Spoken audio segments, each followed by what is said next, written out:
sekali kepada Ibu Bapak yang mengikuti retreat meditasi kesadaran yang diselenggarakan oleh Wihara Mendut.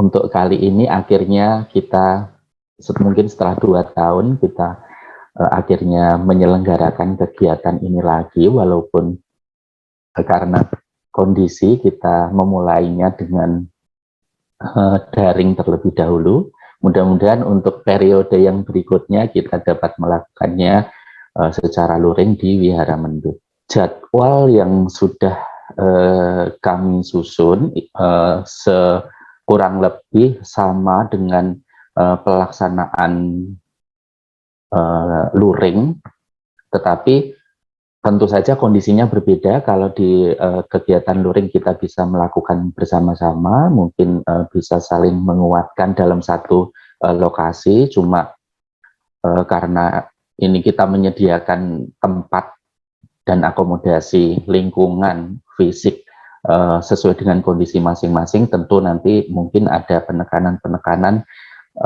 apa yang harus bisa kita lakukan semaksimal mungkin dalam retreat kali ini, yang nanti petunjuk meditasinya akan disampaikan oleh Bante Santracito.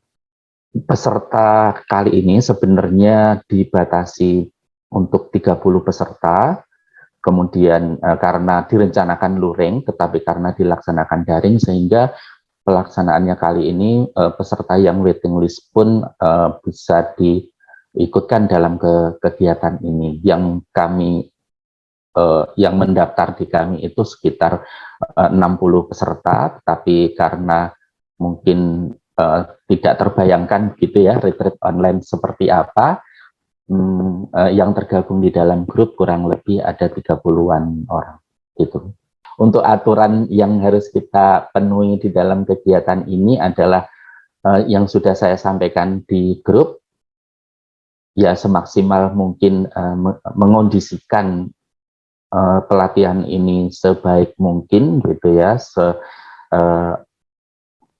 semendukung mungkin baik lingkungan maupun cara-cara yang bisa kita lakukan. Tentu nanti Bante Santracito akan memberikan petunjuk yang lebih detail. Untuk waktu selanjutnya, diskusi yang pertama saya serahkan kepada Bante Santracito. Terima kasih kepada Mas Waluyo untuk waktunya, dan saya ucapkan kepada Bapak Ibu peserta meditasi kesadaran, selamat malam semuanya, salam sejahtera untuk kita semua. Ya, seperti yang telah disampaikan oleh Mas Waluyo dan barangkali juga di grup, bahwasanya untuk kali ini kita meditasi masing-masing, yang sebenarnya awalnya kita sudah merencanakan untuk seperti biasa, karena sudah 2 tahun kita tidak meditasi bersama di Wihara Mendut. Rencananya kita mengadakan di Wihara Mendut, tetapi ternyata COVID belum usai. Ya, walaupun sebenarnya sekarang yang marak itu adalah Omikron, tetapi ya karena itu juga masih bagian dari COVID, sehingga kita dari Wihara Mendut akhirnya memutuskan untuk meditasi masing-masing karena sudah terjadwal, sehingga ya kita tetap bermeditasi. Dan sebenarnya tentu apa yang ingin saya sampaikan malam hari ini adalah hal-hal yang mendasar yang sudah umumnya ketika kita memulai meditasi, ya kita ya bersama-sama untuk mengingat kembali apa yang harus kita lakukan. Yang tentu bagi yang sudah terbiasa, sudah banyak kali ikut retreat meditasi kesadaran, dari dulu sampai sekarang, dan tentunya juga dipraktikkan walaupun tidak dalam retreat, ya apa yang disampaikan sebenarnya ya sudah diketahui semuanya, tetapi tentu ini untuk mengingatkan kita lagi apa yang mesti kita lakukan, sehingga kita akan lebih yaitu kembali termotivasi dalam meditasi yang akan kita lakukan. Ya, jadi seperti juga yang lalu-lalu, bahwa meditasi kesadaran adalah meditasi yang menekankan kesadaran, ya, menghadirkan kesadaran di dalam ya batin kita, di dalam setiap aktivitas yang kita lakukan. Nah, di sini penting kita untuk menghadirkan kesadaran karena memang batin kita ini terbiasa atau sudah memiliki kebiasaan habit untuk selalu diumbang-ambingkan oleh suka dan tidak suka. Ya, batin kita itu sudah terbiasa untuk selalu memilih sesuatu yang menyenangkan, kita sukai, kita lekati, kita genggam. Nah, sebagai dampaknya adalah ketika ada pengalaman-pengalaman yang tidak menyenangkan, kemudian kita tolak. Kita tolak, kita benci, kita tidak menyukainya. Nah, disitulah sebenarnya yang menyebabkan menyebabkan kita semua ini mengalami berbagai macam, kalau kita boleh menggunakan istilah duka dalam Buddhis, yaitu duka atau penderitaan. Dari pikiran kita sendiri, dari pikiran kita yang selalu diombang-ambingkan oleh suka dan tidak suka, selalu memilih-milih dari setiap pengalaman yang kita alami, kemudian banyak sekali benturan-benturan pikiran. Maka kalau kita perhatikan bahwasanya segala bentuk penderitaan batin, ya penderitaan mental, seperti kecemasan, kegelisahan, ketakutan, itu semua sebenarnya karena kebiasaan pikiran kita yang selalu diombang-ambingkan oleh suka dan tidak suka. Nah, kesadaran ini penting untuk apa? Untuk melatih batin kita agar tidak terseret lagi. Maka kesadaran yang dipraktikkan dalam meditasi ini adalah kesadaran yang tidak menghakimi. Ya, kesadaran di mana pada saat mengalami apapun pengalaman yang muncul dalam batin kita, kemudian kita menggunakan yaitu fisik kita, jasmani kita sebagai objeknya, yang tentunya itu juga nanti akan selalu berkaitan dengan pikiran kita. Nah, di situ ketika muncul suka dan tidak suka yang sudah menjadi kebiasaan pikiran kita, nah kesadaran ini yang akan membawa batin kita untuk tetap tenang seimbang. Maka dalam meditasi kesadaran ini, apapun pengalaman yang kita alami, kita mengupayakan hanya sekedar menyadari tanpa kita melekati ataupun kita menolak. Ya, umumnya kan batin kita kan yang menyenangkan kita lekati, yang menyenangkan kita genggam, kemudian yang tidak menyenangkan itu kemudian kita tolak, muncul kebencian, penderitaan muncul. Nah, di sini ketika kita hadirkan kesadaran, menyadari pengalaman yang muncul, nah di situ ketika apapun pengalaman yang muncul, nah di situ batin kita ya dengan adanya kesadaran tidak melekati, tidak menggenggam apa yang muncul, tetapi juga tidak menolak, hanya sekedar menyadari. Jadi diibaratkan seperti kalau kita menonton pertandingan sepak bola. Kita tidak perlu menjadi pemain sepak bola, hanya sekedar menonton saja. Mau pemain sepak bola itu mau begini begitu, kita hanya sekedar nonton, tanpa kita menjadi pemainnya. Atau seperti misalnya kita berada di pinggir jalan, kita melihat ada yaitu bis atau katakan kendaraan yang lalu lalang, nah kita hanya sekedar melihat tanpa kita mencoba untuk menghentikan mobil tersebut atau mencoba untuk membuat mobil tersebut lari kencang dan sebagainya. Hanya sekedar mengamati, hanya sekedar menyadari. Nah, ini adalah latihan untuk membawa batin kita menjadi tenang seimbang. Yang awalnya batin kita itu terbiasa untuk terus diombang-ambingkan suka dan tidak suka. Nah, dengan kita menghadirkan kesadaran yang demikian ini, kesadaran tanpa menghakimi, tanpa melekat ataupun menolak apapun yang muncul, nah di situ batin kita menjadi lebih tenang. Batin kita tidak lagi diombang-ambingkan, atau setidaknya adalah ya semakin tidak diombang-ambingkan oleh suka dan tidak suka. Kalaupun misalnya ada kemelekatan atau ada kebencian, nah batin yang terlatih demikian, lama-kelamaan akan semakin mudah untuk mendeteksi. Jadi belum kebencian ataupun keserakahan itu berkembang menjadi besar, sampai termanifestasi ke dalam ucapan atau perbuatan jasmani, baru dalam pikiran sudah dideteksi, ya sudah tersadari, sehingga tidak akan berkembang. Setidaknya demikian. Nah, yang kedua adalah kesadaran di sini penting, karena apa? Kesadaran ini selalu membawa batin ke saat ini dan sekarang. Ya, jadi selalu membawa batin ke saat ini dan sekarang. Kalau kita perhatikan dalam setiap, yaitu fluktuasi pikiran kita, dalam setiap gejolak pikiran kita, sebenarnya hampir semua gejolak pikiran kita yang membawa kepada berbagai macam masalah mental, itu selalu mengarah kepada pemikiran-pemikiran tentang masa lampau ataupun yang akan datang. Kita menjadi cemas, menjadi takut, menjadi gelisah. Terhadap apa? Terhadap sesuatu yang belum terjadi. Kita menyesali terhadap apa? Terhadap sesuatu yang sudah terjadi. Nah, umumnya berbagai macam masalah mental itu muncul karena pikiran-pikiran yang kita biarkan untuk kembali ke masa lampau atau berpikir-pikir sesuatu yang sebelumnya sebenarnya belum terjadi. Nah, tetapi dengan kekuatan kesadaran, karena begitu orang sadar, ya, begitu orang sadar, itu pasti akan menyadari yang sekarang, yang saat ini dan sekarang.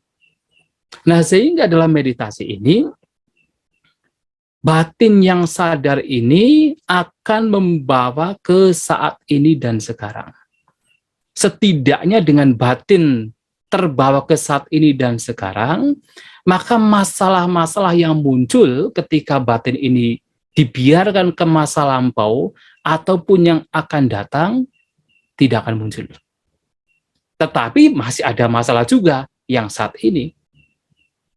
Kalau kita tidak hati-hati, yang tentang masa lampau, tentang pemikiran yang akan datang tidak akan memberikan masalah karena tidak muncul dengan adanya kesadaran.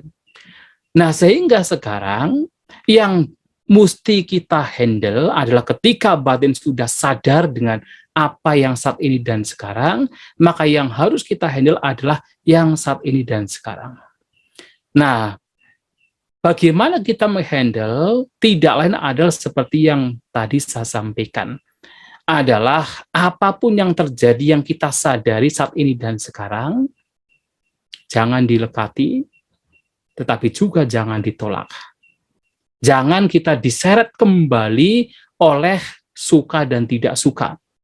Atau dengan kata yang lebih kasar lagi adalah keserakahan dan kebencian. Ya, lebih halusnya adalah suka dan tidak suka. Nah, hanya sekedar mengamati tanpa menghakimi. Tetapi tentu, walaupun teorinya itu sepertinya mudah, ingat, batin kita itu terbiasa untuk ke masa lampau ataupun yang akan datang. Batin kita itu selalu ada preference, selalu ada yaitu suka dan tidak suka. Nah, sehingga walaupun teorinya itu seperti mudah saja, sekedar disadari tanpa menghakimi, tetapi nanti batin kita pasti akan menghakimi lagi. Nah, begitu menghakimi apa yang muncul, sadari lagi. Kemudian sedetik, 2 detik, 3 detik kemudian akan menghakimi lagi, sadari lagi. Tanpa menghakimi, sampai kemudian batin yang menghakimi ini sampai akan menjadi berkurang. Nah, batin yang tidak menghakimi, kesadaran yang tidak menghakimi ini akan semakin berkembang. Ya, jadi jangka waktunya akan semakin bertambah. Nah, orang demikian kalau terbiasa dengan kesadaran demikian, nah biasanya seseorang akan menjadi lebih tenang, menjadi lebih seimbang, menjadi lebih tidak gerusa-gerusu, jadi tidak seperti tergesa-gesa untuk melakukan sesuatu, tetapi lebih tenang, batin menjadi lebih jernih dalam apapun aktivitas yang dilakukan. Dan ini akan mempengaruhi ketika seseorang berada dalam kehidupan sehari-hari. Nah, tetapi Bapak Ibu, Saudara-saudari sekalian, ya sekali lagi masalahnya juga batin kita ini kan terbiasa mengembara. Batin kita ini terbiasa liar, selalu berpikir-pikir tentang yang lampau, yang akan datang. Selalu kita tuh diarahkan kepada kecemasan, kegelisahan, ketakutan, depresi, penyesalan, dan sebagainya. Dan untuk membiasakan batin kembali ke saat ini dan sekarang, itu sesuatu yang membutuhkan latihan, yang membutuhkan sebuah proses. Nah, sehingga di sini juga ada instrumen yang bisa kita gunakan, yang nantinya akan membantu kita agar batin kita itu mudah untuk kembali ke saat ini dan sekarang. Memang inti dari meditasi kita adalah bagaimana batin kita itu kembali ke saat ini dan sekarang. Tetapi karena batin kita ini terbiasa liar, terbiasa binal, nah sehingga kita membutuhkan sebuah instrumen, yaitu semacam angkor. Nah di sini, maka dalam meditasi kesadaran ini juga, kalau saya mengatakan secara garis besar, itu ada 3 postur yang bisa kita jadikan sebagai latihan pada saat kita bermeditasi. Yang pertama adalah meditasi duduk, yang kedua meditasi jalan, nah yang ketiga adalah meditasi dalam apapun aktivitas yang kita lakukan. Nah, harus diingat bahwa meditasi kesadaran ini tidak terpaku pada posisi tubuh kita, misalnya hanya duduk, seperti kebanyakan orang berpikir kalau meditasi itu harus duduk. Tidak demikian. Tetapi sebenarnya sejak kita bangun tidur sampai kita menjelang tidur, ya semuanya adalah bagian dari meditasi selama kita senantiasa menghadirkan kesadaran. Hanya untuk memudahkan kita dalam latihan ini, maka dibagi menjadi tiga bagian, yaitu meditasi duduk, meditasi jalan, meditasi dalam aktivitas apapun yang kita lakukan. Nah, dalam meditasi duduk, ya sebelum saya akan membicarakan mengenai yang tadi saya sampaikan, yaitu angkor atau instrumen, agar kita mudah untuk kembali ke saat ini dan sekarang, yang pertama adalah posisi duduk kita. Ya, walaupun sebenarnya apapun posisinya ya bisa, asal kita sadar saja itu tidak masalah, tetapi dengan yaitu posisi duduk yang lebih baik, nah itu juga memudahkan batin kita untuk lebih sadar. Ya seperti mengapa kita kadang-kadang membutuhkan tempat meditasi yang lebih tenang, yang lebih sunyi, kita membutuhkan teman-teman yang baik, yang memang semuanya juga melatih meditasi, ya karena semua itu akan membantu. Walaupun intinya adalah ya meditasi kesadaran, kita sadar dengan apa yang kita lakukan. Dalam apapun situasi yang kita hadapi, kita sadar. Tetapi hal-hal ini juga membantu kita. Teman yang baik, tempat yang sunyi, nah itu membantu kita. Termasuk mungkin Pak Waluyo juga sudah menyampaikan, kita berusaha untuk mempertahankan noble silence. Ya, jadi sebenarnya meditasi bahkan ketika berbicara pun juga ketika sadar pun itu meditasi. Hanya saja kenapa noble silence juga itu dibutuhkan? Ya karena biasanya kalau seseorang itu bicara, itu biasanya itu sudah kesana kemari. Walaupun nanti seandainya yang dibicarakan adalah tentang meditasi, nah terkadang itu akan membawa kepada apa? Arogansi, ya seperti show off, pengalamannya begini begitu, tanpa disadari ada misalnya kesombongan di sana. Kemudian ada semacam kok saya tidak bisa meditasi, menjadi pesimis. Itu bisa muncul dari apa? Karena bicara. Walaupun seandainya awalnya bicaranya tentang meditasi, itu pun juga bisa membawa kepada hal-hal yang justru bisa menyimpang. Nah, oleh sebab itu yang seperti ini juga dibutuhkan. Nah, demikian juga pada saat kita duduk bermeditasi, ya postur kita itu bagaimana? Biasanya anjuran mereka para guru meditasi, postur yang sangat baik pada saat kita duduk meditasi adalah, ya terutama adalah yang masih sehat ya, jadi kita tidak bisa menyamaratakan, semuanya harus sama gitu. Nah, jadi yang masih sehat, masih bisa duduk di lantai dengan alas duduk, yaitu adalah dengan bersikap dengan postur duduk bersila. Ya, duduk bersila di sini tentu adalah masing-masing, artinya sesuai dengan kenyamanan masing-masing. Ada yang bersila biasa, seperti orang pada umumnya bersila. Ada juga yang model bersila, orang mengatakan separuh lotus, separuh terate. Jadi kaki kiri di bawah, kaki kanan di atas, atau sebaliknya. Atau mungkin kalau Bapak Ibu pernah melihat yaitu arca Buddha, nah itu ada satu postur duduk dengan istilah yaitu full lotus, ya terati penuh, yaitu agak sulit ya. Nah, sehingga yang terpenting adalah duduk dengan senyaman mungkin, sesuai dengan kenyamanan masing-masing. Nah, kemudian setelah duduk, tubuh kita diupayakan untuk tegak ya. Tegak tetapi tetap rileks. Jadi tegak tetapi rileks. Bukan tegak kemudian tegang, tapi tegak tetapi rileks. Mengapa? Karena dengan tubuh yang tegak, duduk dengan tubuh yang tegak, ini membantu kita untuk bisa lebih bertahan, membantu kita untuk bisa ya dengan fisik yang tenang, fisik yang bertahan, itu juga membantu batin kita untuk mudah menyadari apa yang terjadi. Nah, dengan tubuh tegak ini, fisik kita menjadi lebih tenang karena tulang belakang kita akan saling menumpuk dengan baik.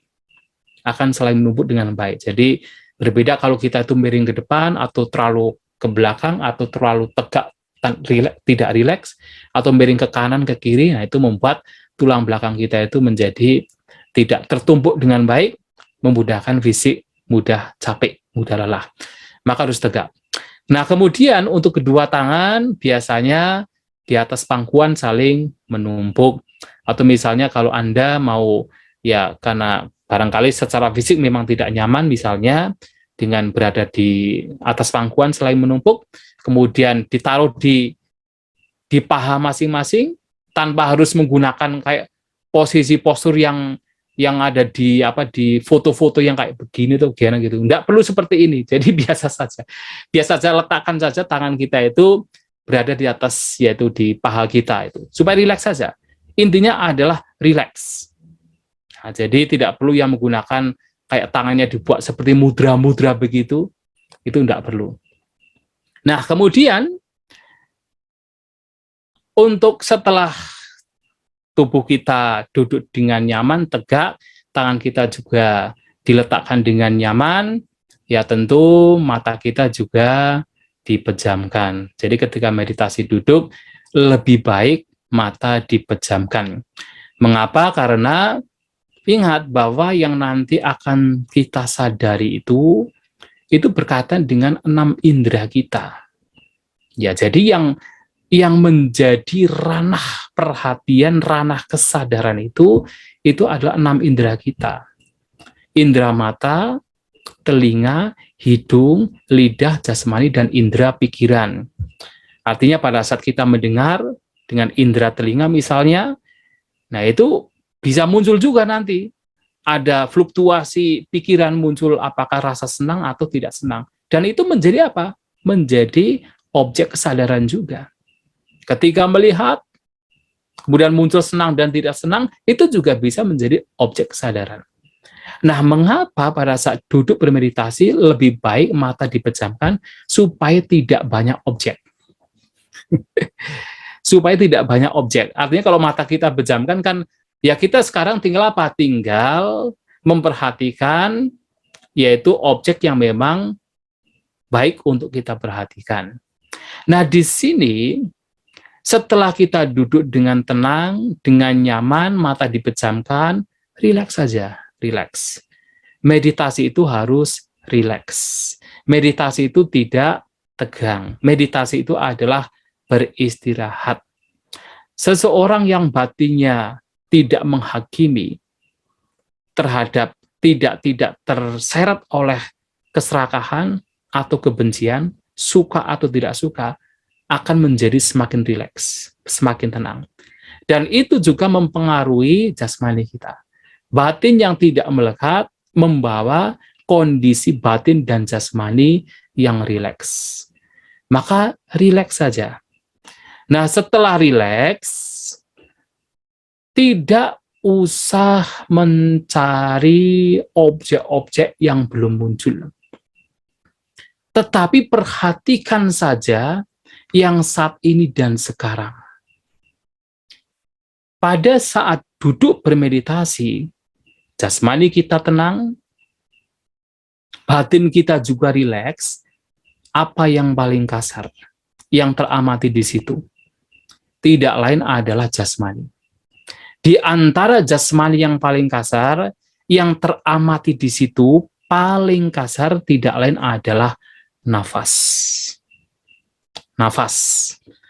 Nah, itulah yang kita jadikan sebagai angkornya untuk membantu batin kita agar apa? Berada di sini dan sekarang. Kalau misalnya kita bermeditasi, kemudian betul-betul merasakan keluar masuknya nafas yang bisa kita tengarai melalui ya sentuhan di sekitar rongga hidung. Sebenarnya nafas itu bisa rasakan dengan pergerakan tubuh, tetapi yang paling mudah agar kita membiasakan batin kita agar tidak kemana-mana adalah kita merasakan apapun sentuhan yang ada di rongga hidung. Nah, dari merasakan di situ nanti kita akan menengarai, akan ada nafas masuk, nafas keluar. Kalau kita betul-betul mengalami, merasakan nafas masuk dan nafas keluar, betul-betul mengalami, artinya kita berada di saat ini dan sekarang. Karena nafas itu bukan masa lampau, bukan yang akan datang. Nafas itu adalah saat ini dan sekarang. Dan dengan itu, sudah sangat luar biasa. Karena apa? Masalah-masalah yang muncul karena pemikiran tentang yang lampau dan yang akan datang, sudah tidak akan muncul. Yang ada sekarang tinggal saat ini dan sekarang. Nah, kemudian walaupun kita menggunakan nafas sebagai angkornya, ingat, batin kita itu kan mudah sekali mengembara.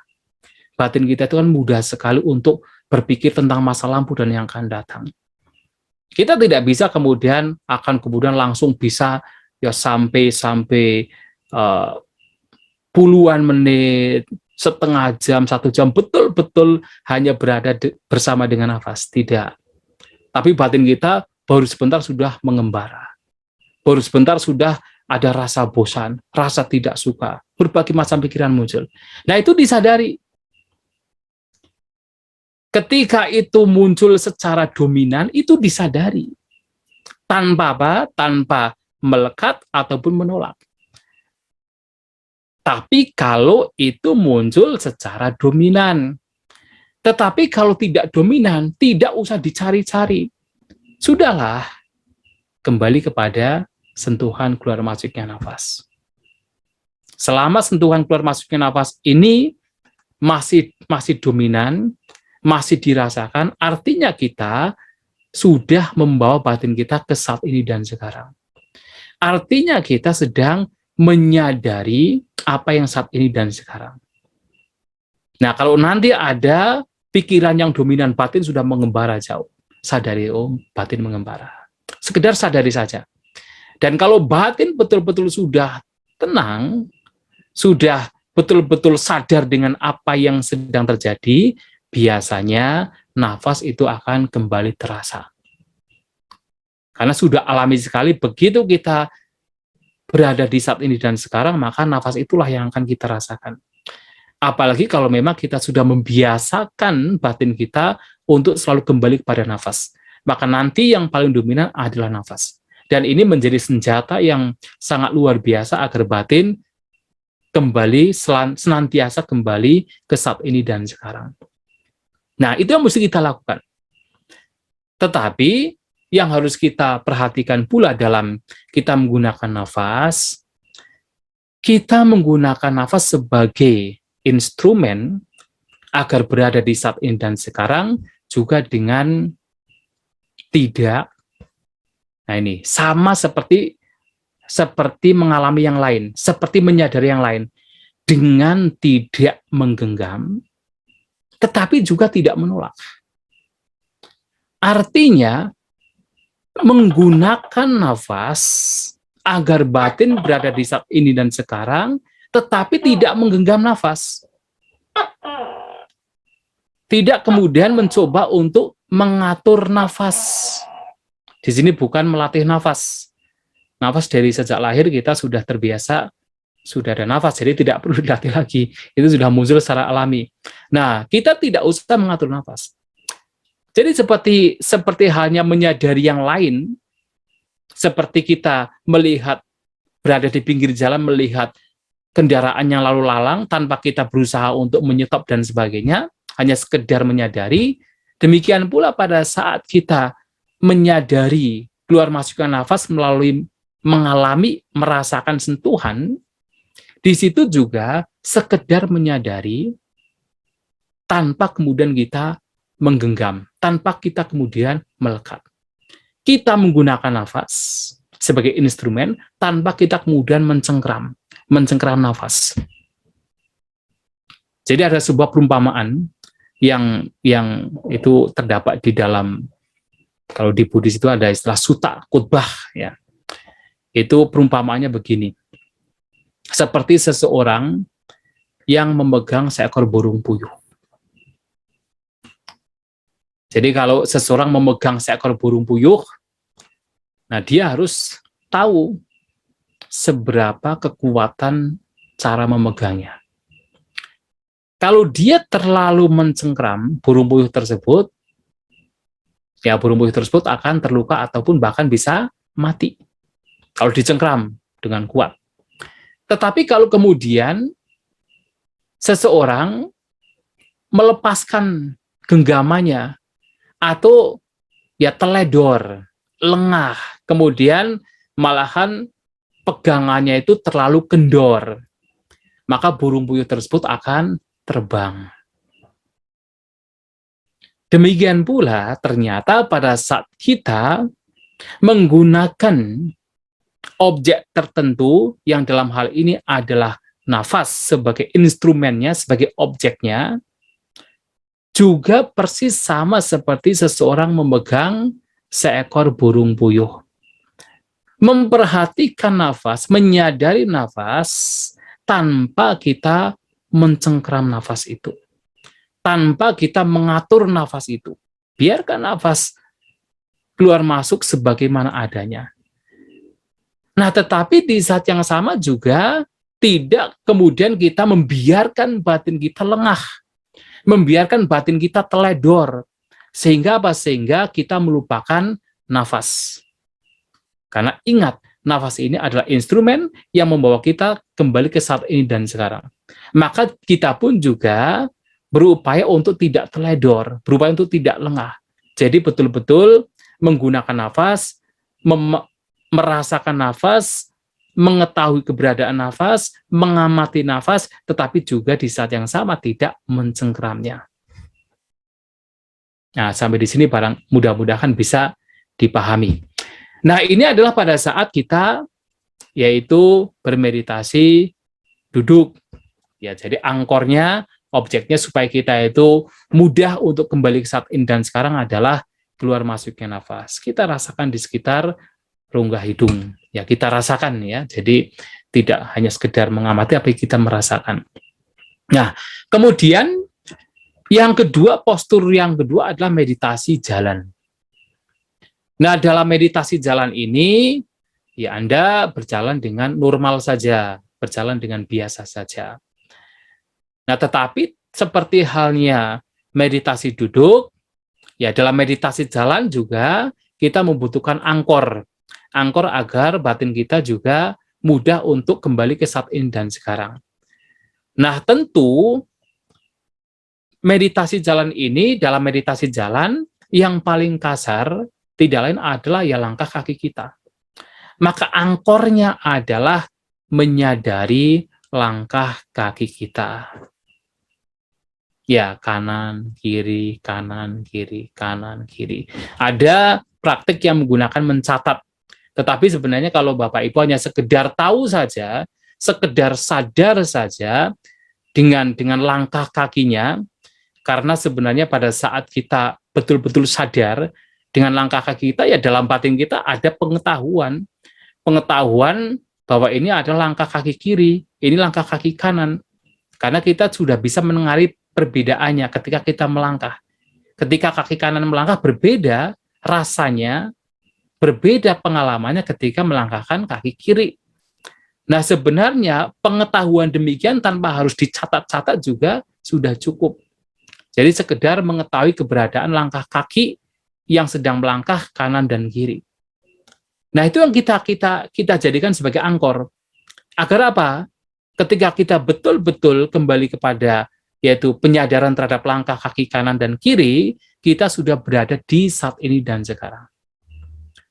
Dan lakukan itu dengan apa? Relax. Nah, jadi seperti saat meditasi duduk, meditasi jalan juga persis sama, lakukan dengan relax. Karena apa? Tidak ada yang mengejar kita. Dan juga tidak ada yang perlu kita kejar. Jadi, relax saja. Ya, jadi relax saja. Seperti ketika meditasi duduk. Hanya bedanya ini adalah jalan, tapi lakukan itu dengan relax saja. Tidak ada yang mengejar kita, dan juga tidak ada yang perlu kita kejar. Ya, jadi lakukan dengan relax. Menyadari langkah kaki kita. Nah, dalam kita meditasi jalan, tentu berbeda dari meditasi duduk, yang mata kita dipejamkan. Nah, dalam meditasi jalan tentu kita ya mata kita dibuka, jadi tidak usah dipejamkan. Nanti nabrak tembok. Ya, jadi biasa saja seperti orang berjalan. Ya rileks saja, kita melihat jalan.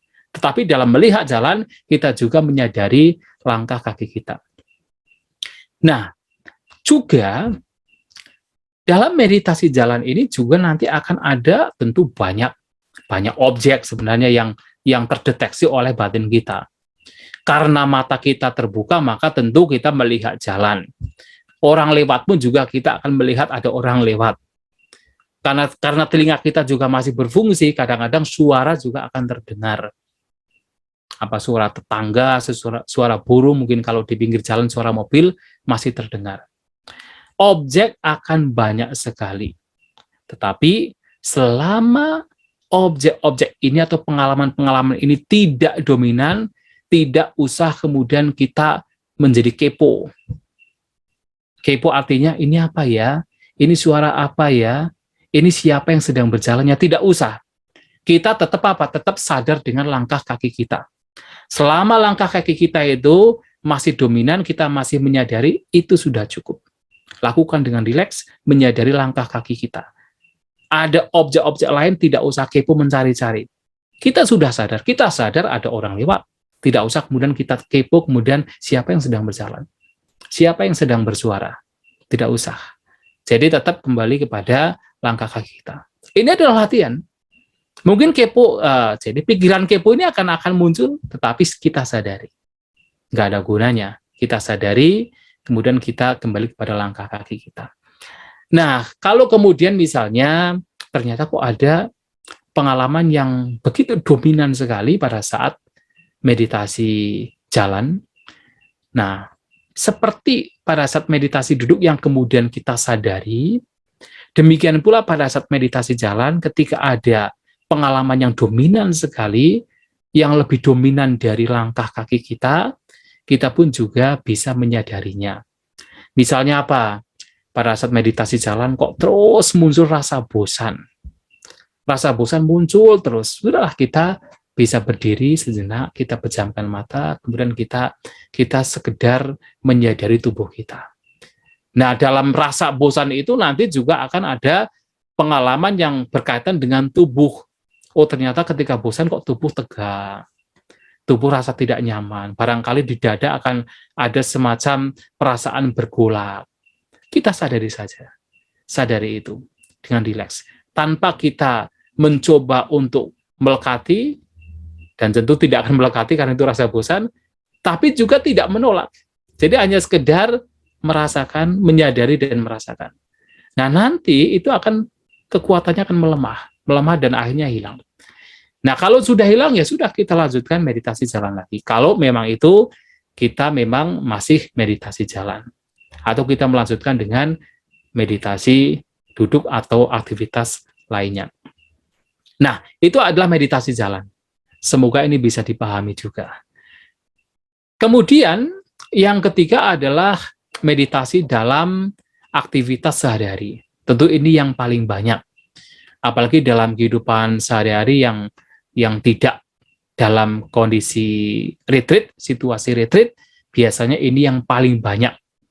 Jadi dari kita bangun tidur sampai kita menjelang tidur, ya biasanya itu kan bukan duduk meditasi atau meditasi jalan, tapi adalah melakukan berbagai macam aktivitas. Ya di sini aktivitas apapun yang di luar duduk dan jalan itu adalah yang kategori ketiga ini. Apakah pada saat kita makan, pada saat kita minum, kita mungkin ke toilet, mandi, buang air besar, buang air kecil, pada saat kita barangkali melihat, mendengar, membaui. Nah, semua itu adalah aktivitas. Dan semua itu juga perlu untuk kita sadari. Yang kita sadari apa? Yang kita sadari adalah yang paling dominan. Yang paling dominan itu apa? Tergantung aktivitas yang kita lakukan. Dan lebih dari apapun aktivitas fisik yang kita sadari, aktivitas batin itu yang juga harus kita sadari. Yang seperti tadi saya sampaikan, pada saat kita melihat, kita sadar, kita melihat. Tetapi kalau orang betul-betul sadar dengan apa yang dialami, nah orang demikian juga pasti akan sadar kondisi batin, respon batin terhadap pengalaman melihat. Responnya bagaimana? Bisa suka, bisa tidak suka. Misalnya apa? Misalnya ketika seseorang melihat orang lain yang dulu pernah mungkin merugikan, atau mungkin dulu pernah berbicara kasar terhadap dia. Begitu melihat, karena dia sadar dengan dirinya, begitu melihat, maka dia pun juga tahu muncul kebencian. Jangankan melihat orangnya, melihat sandalnya saja, tahu kalau itu adalah sandal orang itu, sudah muncul kebencian. Itu disadari. Nah, kebencian itu disadari. Jadi pada saat melihat, kemudian muncul kebencian, nah kebencian itulah yang disadari. Nah, disadari tanpa kita menolak, tetapi juga tidak melibatkan diri dengan berbagai macam bentuk pikiran. Apalagi sampai nanti, sampai ngancam-ngancam, sampai memunculkan dendam yang baru. Tidak demikian, hanya sekedar mengamati bahwa ada gejolak pikiran yaitu kebencian. Diamati, disadari dengan tenang. Nah, ketika sudah lenyap, ya kita kembali kepada aktivitas selanjutnya. Kalau itu memang masih dalam aktivitas tertentu. Jadi apapun itu disadari, termasuk adalah yang bukan yang tidak menyenangkan saja, yang menyenangkan pun juga disadari. Misalnya pada saat kita makan biasa, kita tahu bahwa kita sedang makan, kita tahu kita mengambil makanan, kita tahu kita sedang mengunyah, kita tahu sedang menelan. Nah, kemudian dalam aktivitas yang demikian, kalau kita betul-betul sadar dengan aktivitas itu, kita pun juga akan sadar dengan kondisi batin kita. Kalau kemudian misalnya ternyata muncul keserakahan, pada saat kita makan muncul keserakahan karena makanannya memang sesuai dengan selera kita, muncul keserakahan. Itu pun juga harus disadari. Harus disadari. Karena apa? Karena kalau itu tidak disadari, walaupun seakan-akan itu masalah yang sepele, masalah yang kalau di masyarakat itu sebenarnya yaitu tidak signifikan, itu sesuatu yang biasa sekali. Tetapi ingat, sesuatu yang kecil ini pun juga sebenarnya kotoran batin. Yang nantinya dampaknya adalah begitu mendapatkan makanan yang tidak sesuai dengan keinginannya, wah muncul ketidaksukaan, muncul kebencian, mungkin pembantunya, istrinya masak tidak enak, piringnya kita dibanting. Kan bisa demikian. Dari sesuatu yang sebenarnya kecil, karena tidak tersadari. Nah, yang seperti itu pun juga disadari. Oh, sudah muncul keserakahan. Sudah muncul kemelekatan, disadari. Nah, dengan demikian, kekuatan kesadaran semakin berkembang, ketenangan, keseimbangan semakin berkembang, kekuatan untuk mengamati diri sendiri semakin berkembang, sementara pikiran-pikiran yang tidak baik, yang membawa kepada penderitaan, apakah kecemasan, kegelisahan, dan sebagainya, itu akan semakin berkurang. Nah, dari apa? Latihan memunculkan, menghadirkan kesadaran yang senantiasa membawa ke saat ini dan sekarang. Nah, dengan bantuan ya objek meditasi agar memudahkan kita untuk kembali saat ini dan sekarang. Nah, saya kira dari saya, Mas Waluyo, demikian, dan semoga apa yang saya sampaikan bisa dipahami oleh para peserta. Ya, saya yakin yang sudah terbiasa ikut meditasi kesadaran, ya jelas itu sudah dipahami, apalagi melalui pengalaman sendiri, dan mudah-mudahan yang barangkali ada yang baru, itu juga bisa memahami apa yang saya sampaikan. Terima kasih. Ya, saya kembalikan kepada Mas Waluyo. Baik. Ya, terima kasih Bante. Petunjuknya sudah jelas. Tadi disampaikan mengenai posisinya ya, posisi bermeditasi, yang saya kira ada duduk, jalan, dan semua aktivitas. Saya kira ini tantangannya untuk retreat kali ini adalah aktivitas sehari-hari, karena kita di rumah masing-masing, di mana harus bertemu dengan anggota keluarga yang lain juga. Saya kira itu menjadi tantangan gitu. Untuk duduk sama jalan, saya kira tidak jadi persoalan. Nah, untuk Bapak Ibu yang ingin bertanya, terutama tentang aktivitas sehari-hari ini, kemarin beberapa ada yang sudah bertanya Bante lewat Japri ke saya bahwa terutama memang di aktivitas sehari-hari ini, kapan saya harus makan, kapan saya harus mandi begitu, ini juga bisa menjadi persoalan kalau belum mendengarkan penjelasan dari Bante tadi. Dipersilakan Bapak Ibu yang ingin bertanya seputar tentang pelaksanaan, melaksanakannya begitu ya. Tadi disampaikan sudah ada 3 posisi yang bisa kita ambil, yang pada dasarnya tetap berada pada menyadari, mengamati apa yang sedang terjadi, yang sedang dihadapi. Dipersilakan, boleh tunjuk tangan terlebih dahulu, raise hand, atau langsung membuka mikrofonnya.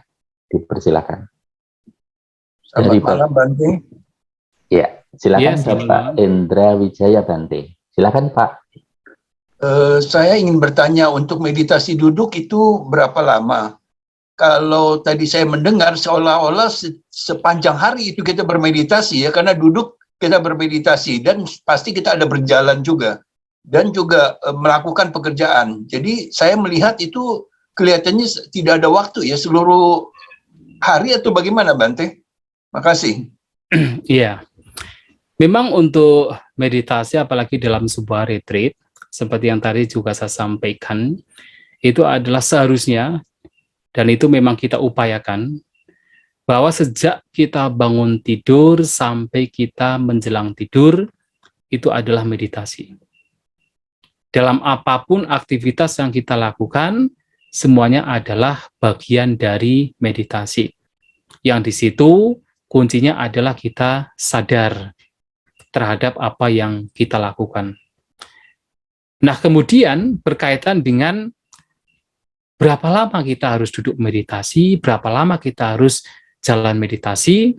Nah, dalam meditasi ini itu diserahkan ke masing-masing peserta. Memang ketika ada retreat meditasi yang kita bersama-sama, itu memang ada waktu-waktu tertentu di mana kita meditasi bersama, meditasi duduk bersama.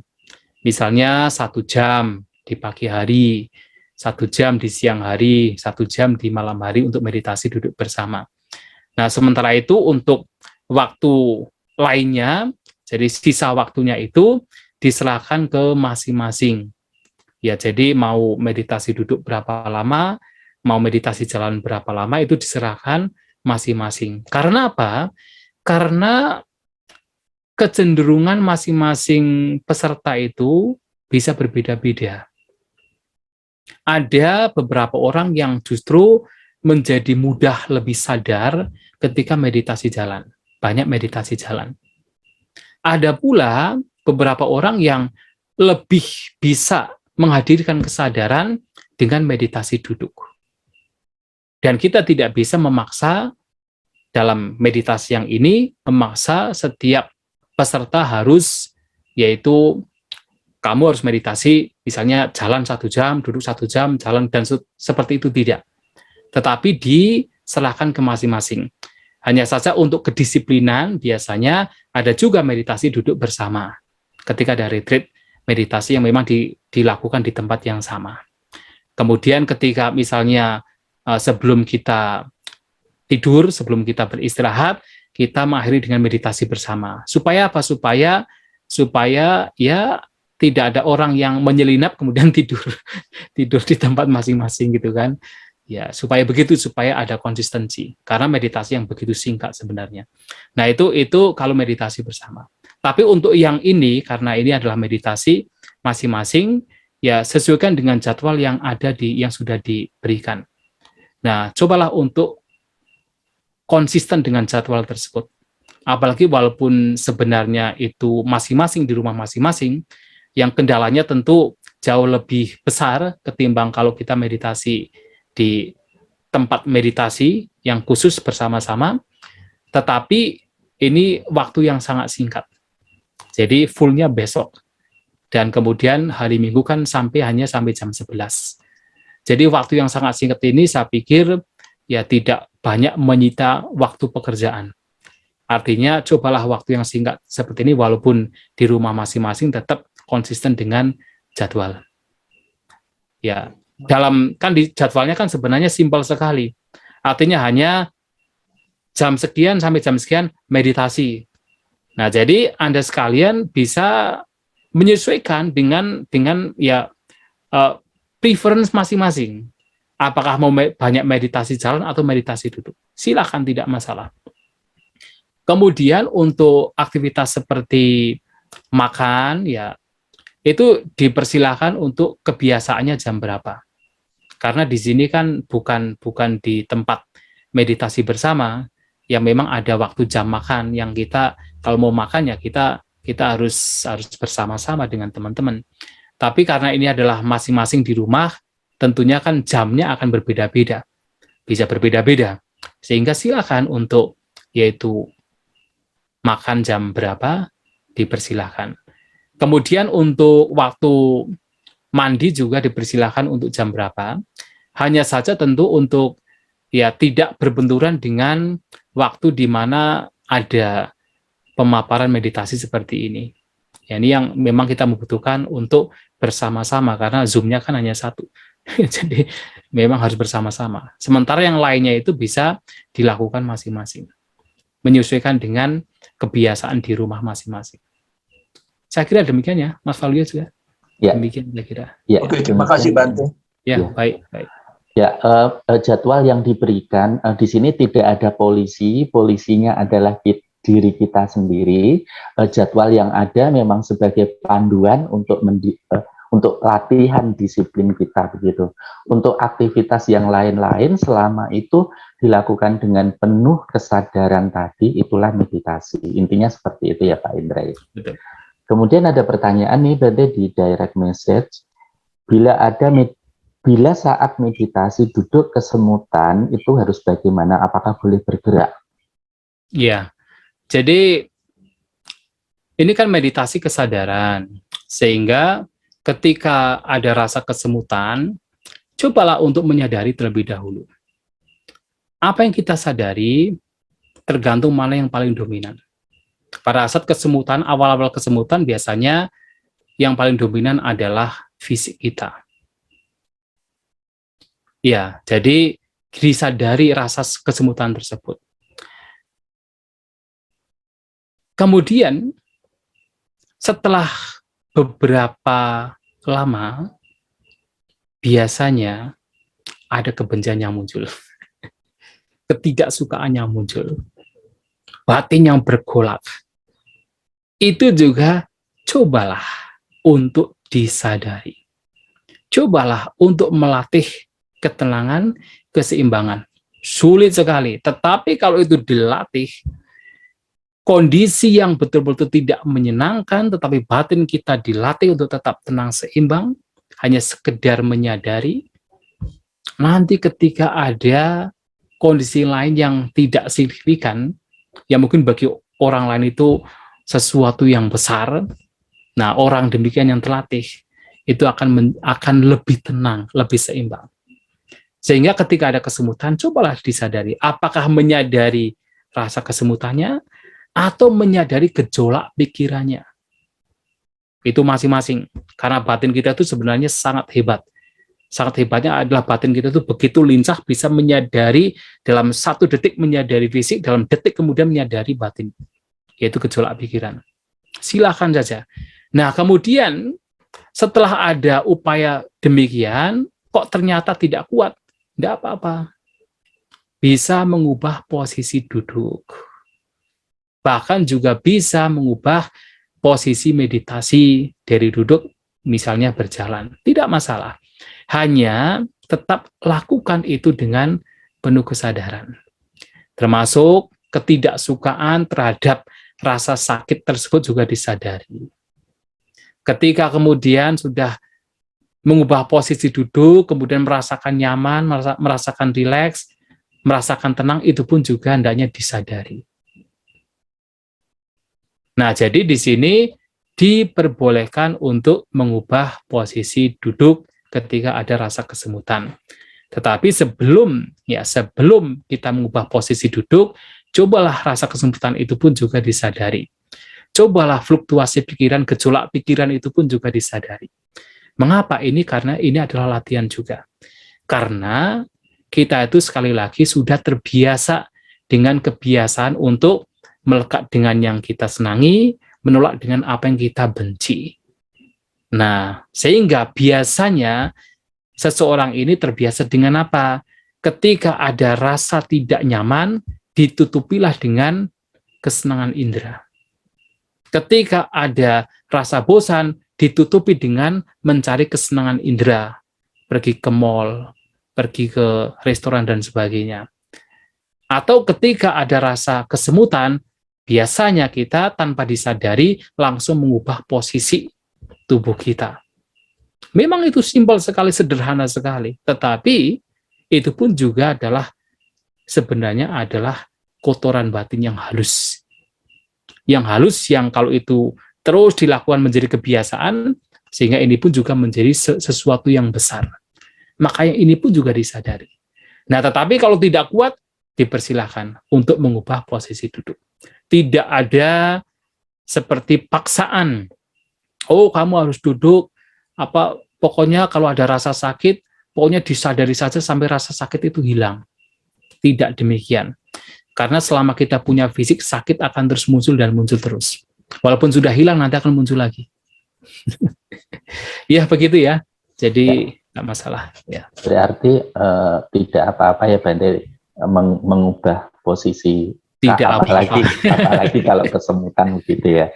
Karena kadang-kadang itu karena tadi sudah bertekad akan duduk selama 30 menit gitu, kemudian tiba-tiba di tengah jalan ada kesemutan, mengubah posisi, sepertinya kok merasa gagal gitu loh, Bante. Nah, kemudian ketika merasa gagal itu muncul juga disadari juga.